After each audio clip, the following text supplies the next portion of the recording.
Bonjour à tous et bienvenue sur le cours de programmation dans le langage Python. Je vais vous faire la présentation de ce qui va être abordé ensemble sur cette playlist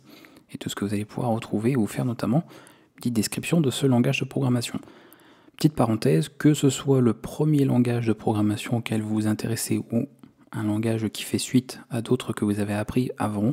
ça ne posera aucun problème, il a même la réputation d'être accessible pour les débutants. Donc vous êtes au bon endroit, quel que soit finalement votre profil,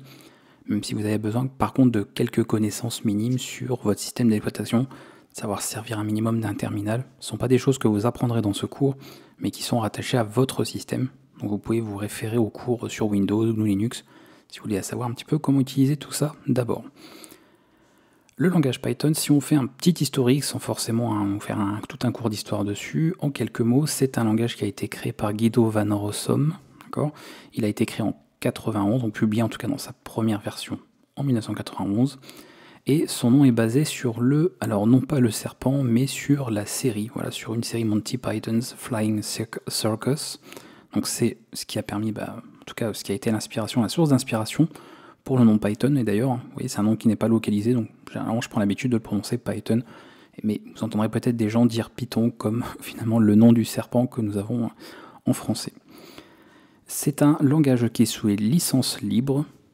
Si vous savez ce que sont les licences, normalement ça vous parle. Donc le code source par exemple de ce langage est notamment disponible, on peut parfaitement le consulter. Et c'est un langage qui est inspiré d'autres langages comme ABC ou Modula 3,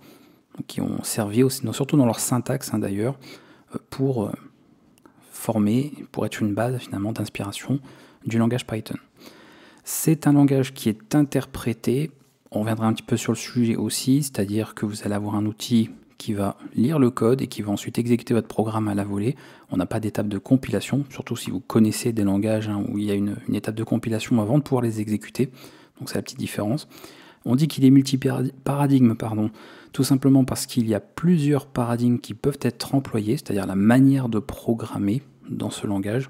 Il y en a plusieurs, il n'y en a pas un par exemple qui serait particulièrement imposé. On peut finalement utiliser plusieurs paradigmes, et il est multiplateforme, c'est-à-dire que vous allez pouvoir écrire votre code une seule et unique fois, et toute personne qui possède ensuite, ou alors si vous voulez l'embarquer dans votre programme, l'interpréteur Python pourra exécuter ce même code sans devoir, comme je vous le disais, devoir recompiler, devoir reproduire une version exécutable. Ça fonctionnera partout sur l'ensemble des systèmes, et c'est vraiment pris en charge même sur mobile. Vous pourriez, si vous voulez, même si ce n'est pas le plus pratique, programmer en Python sur votre smartphone Android ou sur iOS, donc enfin sur un appareil d'Apple. Donc il y a des choses qui sont accessibles de cette manière. Dans les domaines d'usage, généralement, sur un langage de programmation, parce qu'il en existe plusieurs, l'une des questions qui peut venir notamment pour les débutants, c'est de se dire à quoi ça sert d'apprendre Python, dans quel cas on l'utilise. Alors,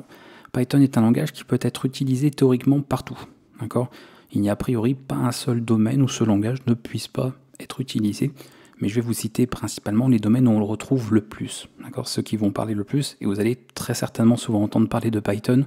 justement dans ces domaines que je vais citer. On retrouve principalement, et c'était son usage premier, l'automatisation de tâches, c'est-à-dire le fait d'éviter des tâches répétitives et de pouvoir écrire des petits programmes qui vont pouvoir automatiser celles-ci et gagner du temps, puisque vous allez très vite le remarquer, l'écriture de ce code est assez courte, il n'y a pas énormément de code à écrire parfois pour faire des tâches assez complexes et assez conséquentes, donc c'était bien pratique pour automatiser certains traitements qui sont répétitifs et qu'on n'a pas envie de faire en tant qu'humain.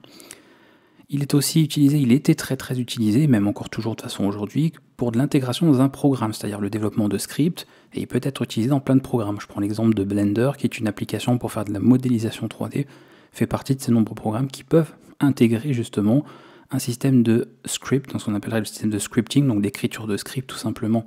en Python, pour pouvoir réaliser certaines tâches qui peuvent venir compléter finalement l'application que l'on a. Donc c'est vraiment embarqué, c'est intégré dans ces différentes applications. Il est beaucoup utilisé, donc peut-être plus récemment dans l'analyse de données, le fameux Big Data, donc c'est quelque chose que vous avez peut-être déjà entendu parler aussi. On retrouve bien sûr l'intelligence artificielle, on entend beaucoup parler ici, donc tout ce qui est aussi apprentissage, bien sûr, le deep learning, apprentissage profond, etc. Et on le retrouve dans le calcul, dans tout ce qui est calcul scientifique, donc toutes les mathématiques et les statistiques. Aussi, c'est un langage qui est bien pratique, parce qu'encore une fois, pas énormément de code à écrire, beaucoup d'outils qui ont déjà été développés en Python justement, pour travailler dans ces différents domaines. Mais pas que, parce que je vous le disais, c'est un langage qui peut être utilisé théoriquement partout. Il y a aussi des outils pour faire du jeu vidéo, on peut l'utiliser en développement web si vous voulez créer des sites, bref, et non pas des senior sites comme dans Star Wars, mais des sites web. Donc vous avez vraiment plein de domaines possibles d'usage. Donc si vous voulez un langage, par exemple, apprendre un seul langage que vous pourriez utiliser ensuite dans plein de domaines, sans qu'il soit forcément, on va dire, trop limité ou vraiment pas suffisamment performant dans ces domaines, Python est un bon choix puisqu'il est relativement bon, quel que soit le domaine dans lequel vous êtes utilisé. Il n'y a pas vraiment de domaine, on va dire que Python est un langage qui est vraiment au bas, on va dire, au bas du tableau, en termes de côté pratique, de performance, voilà, pour l'utilisation, d'accessibilité, etc. Donc c'est un langage qui est relativement bon partout, et ça peut être pratique pour ceux qui ne veulent pas, parmi vous, enchaîner plein de langages de programmation avant d'en faire quelque chose. Concrètement, ou en tout cas visuellement, à quoi ça ressemble, à quoi ça peut ressembler un code écrit en Python? Eh bien, ça peut ressembler à ceci. Voilà, donc on retrouve une certaine syntaxe avec certains mots-clés, surtout si c'est votre premier langage de programmation, c'est peut-être complètement nouveau pour vous, donc vous n'avez peut-être pas d'idée à quoi ça peut ressembler. Donc voici un exemple. Et ce qui est important de vous dire, c'est qu'à la fin de ce cours, vous saurez principalement lire ce programme et surtout le comprendre. Vous serez capable, pour n'importe quelle ligne, même d'autres, prendre un programme écrit, donc en ayant accès au code source, de pouvoir le lire, le comprendre, dans les grandes lignes, peut-être pas certains points algorithmiques, mais tout ce qui est lié au langage, oui. Vous pourrez bien sûr utiliser un programme avec un autre, dans un autre, donc employer par exemple une bibliothèque pour utiliser certains traitements et avoir accès à certaines fonctionnalités dans votre programme ou dans un autre programme. Vous pourrez adapter bien sûr le code d'un programme existant, si vous avez accès à son code évidemment, et vous pourrez écrire vos propres programmes à partir de quelque chose de vierge, de neutre, en tout cas qui part de zéro, et écrire vos propres applications en Python, encore une fois dans plein de domaines divers, selon ce qui vous intéresse, et la raison qui vous a poussé finalement à vous intéresser à ce langage. Au niveau du format d'apprentissage que je vous propose, moi, sur la chaîne YouTube, principalement autour de ce langage Python, vous allez retrouver, et c'est là où vous vous trouvez actuellement, le cours. Ce sont plusieurs épisodes progressifs, pas forcément d'un point de vue difficulté, parce que ça c'est subjectif, c'est propre à chacun, mais plutôt d'un point de vue plus logique, plus naturel dans l'apprentissage, d'aborder certains points qui vont ensuite vous être considérés comme acquis et vous servir pour des notions, des concepts qui vont suivre par la suite et compléter ainsi au fur et à mesure. Au niveau de ce cours, on va prendre pour référence une application qui sera écrite en Python. Plutôt que de systématiquement juste vous prendre des petits exemples et d'avoir quelque chose qui ne serait pas forcément très parlant, en plus de ça, on va se baser sur une véritable application qui a été écrite en Python, qui est utilisée par des amateurs et des professionnels, donc qui est quelque chose de concret, réel et sérieux, et on prendra ceci pour référence, et le but c'est de vous montrer, pour vous, à terme, au fur et à mesure de votre progression, que vous parvenez de plus en plus à comprendre le code de cette application, et à pouvoir, parce que je vous ai dit, c'est-à-dire lire le code, le comprendre, éventuellement l'utiliser, l'adapter, ou même pourquoi pas écrire votre propre programme, puisque vous avez connaissance et les compétences suffisantes pour pouvoir écrire ce genre de code. Donc on prendra pour référence une grosse application assez conséquente pour vous puissiez comme ça vous référer à celle-ci et pouvoir comparer ce que vous étiez au tout début avant vos premiers épisodes et vos premiers, premier apprentissage en Python, et de voir à l'issue du cours par exemple au terme où est-ce que vous en êtes arrivé et de pouvoir constater par vous-même de votre progression.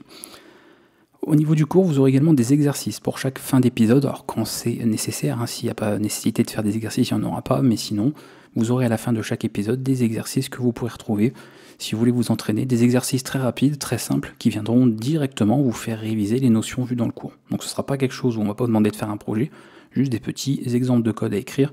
qui vous font directement réviser les choses, et au moins ça vous permet très vite d'identifier les petits problèmes que vous avez avant de passer à l'épisode suivant, et de pouvoir vous corriger, revoir les vidéos, les épisodes si nécessaire, poser des questions en commentaire, et de faire le nécessaire pour avancer sereinement, et en pouvant acquérir les notions qu'il vous faut, et ne pas vous retrouver bloqué, ou au contraire d'avoir un certain handicap, arrivé à un certain nombre d'épisodes, parce que vous avez des lacunes en fait dans les notions précédentes. Vient se compléter avec ça une série de tutoriels, donc dans une autre playlist bien sûr que celle des cours, qui traite de cas plus spécifiques. Ça peut être d'utiliser certaines parties du langage pour des usages spécifiques, je pense par exemple aux mathématiques, on pourrait avoir ça pour la cryptographie, pour le web, si on a des cas bien particuliers, mais toujours natifs, d'accord, au niveau du langage, on ne parle pas d'utiliser un outil tiers, et bien ces choses-là peuvent être abordées dans les tutoriels, pour pas venir tout simplement alourdir le cours qui lui aborde les notions vraiment que j'estime essentielles dans le langage, Et les tutoriels, c'est vraiment pour ceux qui veulent aller un peu plus loin, qui n'en ont pas assez finalement avec le cours. Et si vous voulez aborder des cas bien précis dans ce qui vous intéresse, vous pouvez retrouver ça dans la série des tutoriels. Enfin, une partie qui est un projet, donc pas plusieurs, mais un projet, qui sera une application directe, donc concrète, qui va être développée, alors non pas par vous, mais par moi. C'est-à-dire que je vais faire une série de vidéos, vous allez avoir une série de vidéos, où je vais développer une application de zéro, avec toute l'étape réflexion, comment on analyse ça, comment on met en place les idées, etc., jusqu'au bout, c'est-à-dire la finalisation, d'accord, et mener à son terme l'application. C'est bien sûr un projet donc, qui est en accès payant, donc ça concerne notamment les souscripteurs à partir d'un certain niveau. Je vous renvoie via les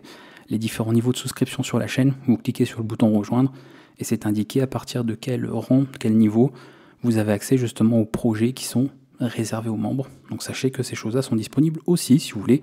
davantage compléter ce que vous avez vu dans le cours, dans les tutos, et avoir un exemple parlant pour le cours réel d'application concrète du langage et ce qu'on peut faire avec. Et bien sûr, vous pouvez retrouver probablement d'autres playlists sur ma chaîne qui peut aborder des bibliothèques, des quadriciels, des moteurs de jeu, que sais-je, qui utilisent le langage, qui ont été écrits dans ce langage. Donc je pense à des exemples comme Django, Flask, NumPy et Pygame, qui peuvent donc en faire partie parmi tant d'autres. Donc il est possible que vous puissiez retrouver ce genre d'outils.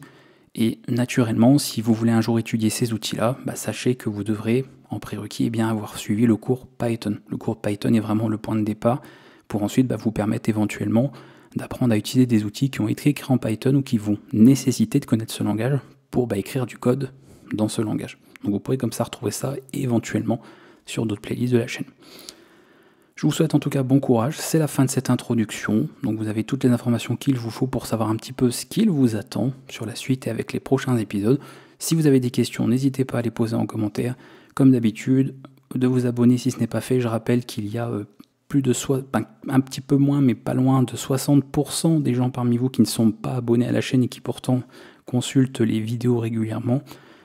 À mettre le petit pouce si ça vous a plu, partagez aussi tout ça, parce qu'il y a sûrement d'autres personnes que vous qui sont intéressées par la programmation dans ce langage. Et moi je vous dis à bientôt pour la suite de ce cours. Ciao!